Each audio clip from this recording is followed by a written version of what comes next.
fur, stringy gut, claw.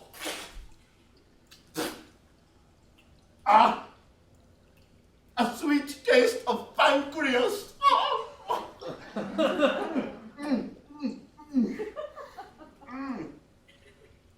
This fat rabbit was hopping through the forest today. Please don't eat me, troll, he says. I bit off his head, quick and painless. Oh, people! Stop clutching your pearls. You eat meat. You just ignore the nasty details. We trolls, we savor the nasty details. The fresh kill, the beating heart, meat warm and bloody. It's our way. Trolls live in noble solitude.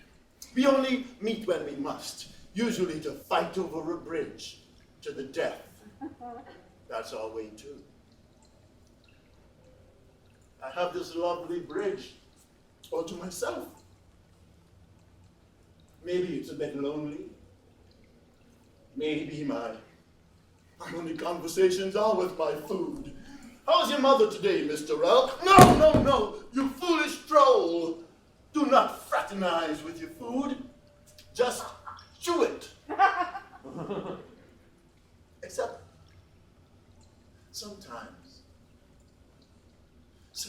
you get drawn in.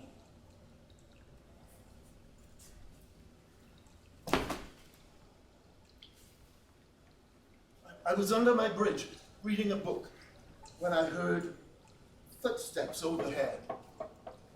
I roared the customary, "Who's that tramping across my bridge?" But it didn't sound as fierce as I intended. What happened was, I hesitated before the verb. I usually say tramping, but this was just a scared little goat who could hardly walk because he was trembling so badly. I was trying to decide, should I say walking, or is that too generic? Ambling, roaming. Where's my thesaurus?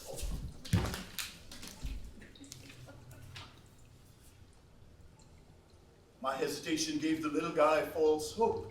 He relaxed and smiled. "It is I, Larry, the smallest billy goat gruff." I decided to clarify the situation by biting off his head, but he said, "Please don't eat me. I'm much too scrawny and have very little meat in my bones. Why don't you wait for my brother? He's much bigger and tastier than me." "You have a big brother?" I asked. "Yes, well, two actually. But Sam, he's the middle child. He's coming up next." As it happens, I have sensitive feelings in the big brother department. I once had a big brother. He died in a battle over a bridge.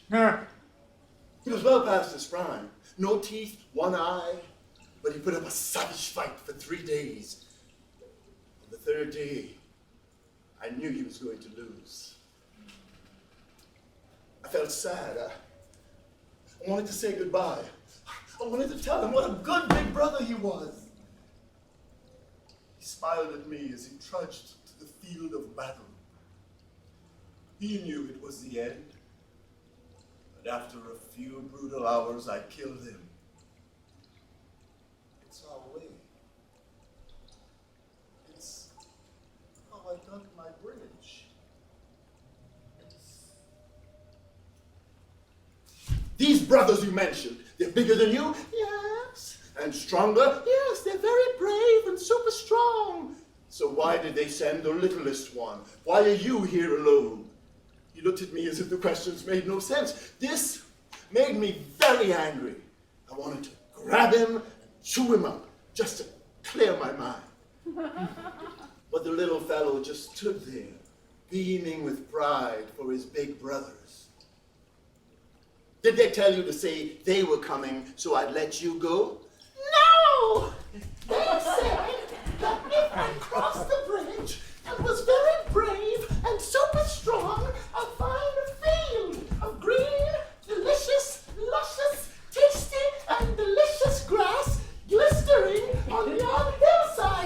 how they said it. Green, delicious, luscious, tasty and delicious. Glistering. And they never mentioned a troll. No! I never met a troll before. You're very ugly and scary, but you're my new best friend.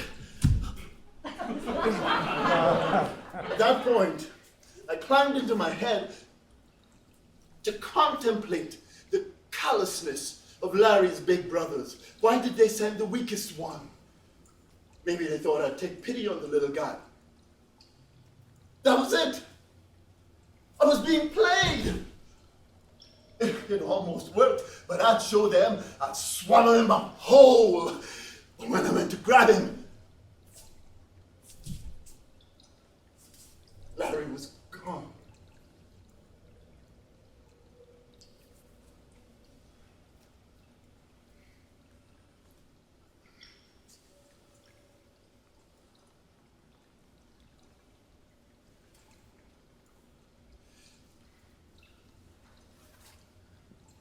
I was engrossed in my book when I heard the second goat on the bridge.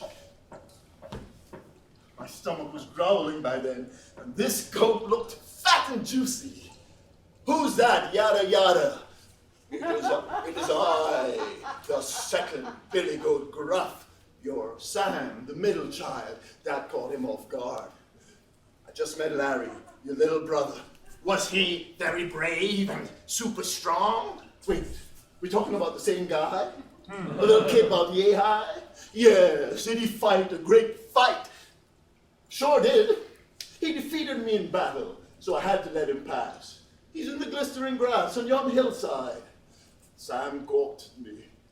I'm just messing with you. I squashed him with my foot and ate him. I waited for Sam to react, but he just stood there with a blank expression.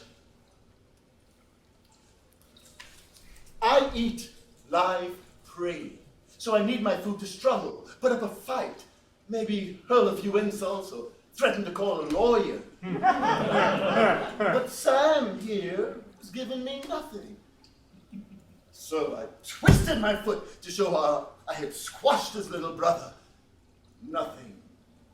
I pantomimed, tossing a chunk of his brother into my mouth, and said, yummy! Again, nothing. You realize I'm talking about your brother here, right? Still nothing.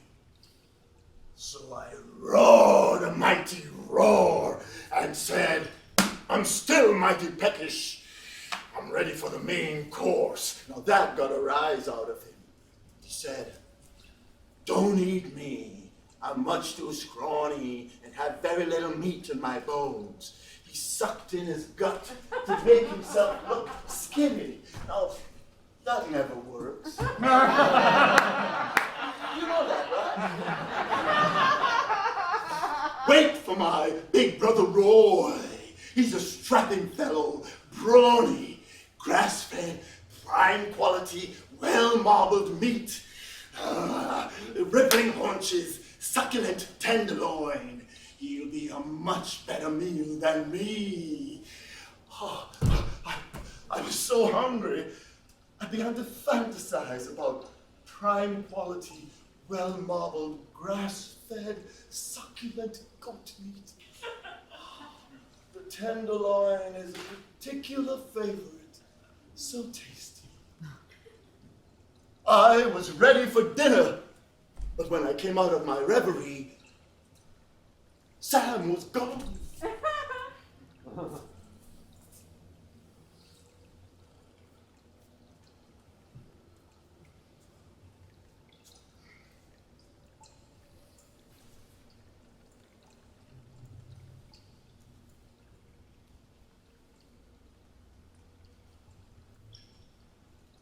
The night was very dark when I heard the heavy tread of the third goat on the bridge.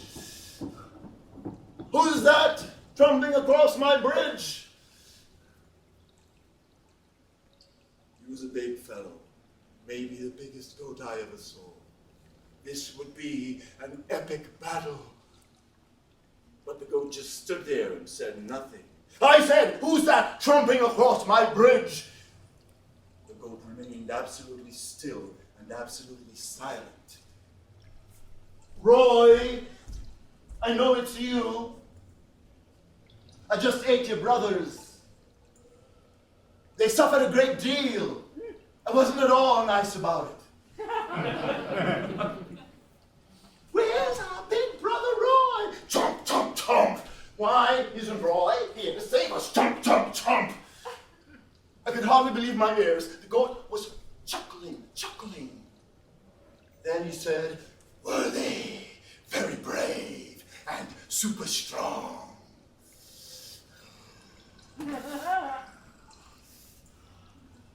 This brought me up short. He continued to chuckle and said, still hungry, are you, sport? They didn't fill you up. I always leave room for dessert, I said, stepping into a fighting stance. And in case you missed the illusion, that's you. He snorted and scraped his hoof on the bridge. I've never been called dessert before. I think I've just been insulted. Battle was on. Roy braced to charge into my belly. I crouched to lunge at his throat. Tension building, pulses pounding.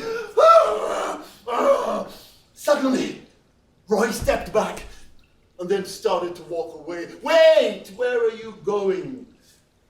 I'm surprised you're still hungry. You trolls have no self-control. You always fill up with appetizers and never have room for the main course. That's been my experience anyway. You've done this before many times. It always works. I find the troll sleeping off the meal and I dance across the bridge. What about your brothers? Are you daft? Look at me. He turned to face me. I'm their dad.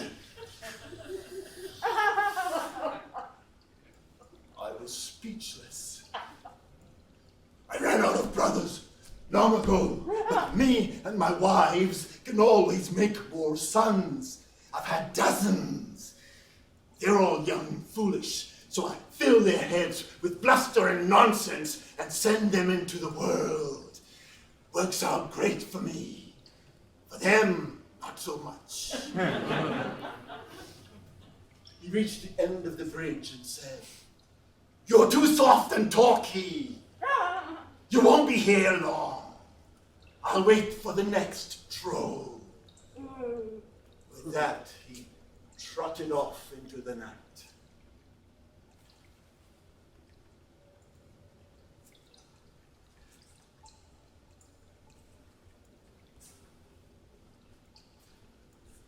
I learned a valuable lesson that day.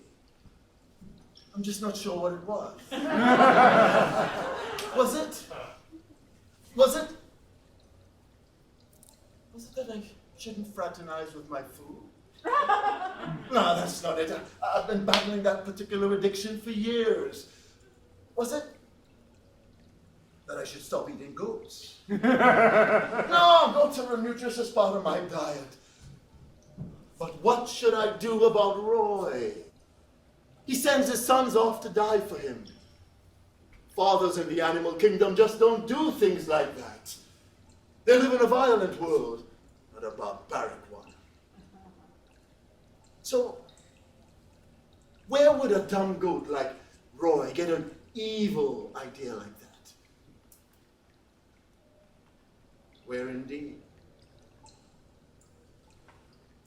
You humans with your overripened brains, you invent all the new things in this world. You must admit some of them are pretty bad, horrifying even. Nerve gas, landmines, death camps, atom bombs, shoe bombs, suicide vests, child soldiers. So many, so creative. And you keep inventing more. It's your way. Well, trolls and humans have a lot in common, don't we? I eat meat. You're made of meat.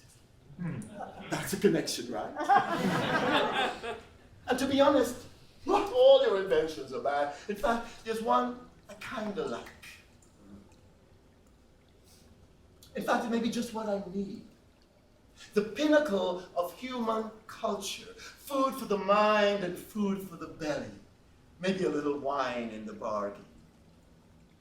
And that invention is the book club. The book club. A stimulating conversation with a tasty meal. Let's form a book club. You pick the book, and I'll have you over to my place for dinner.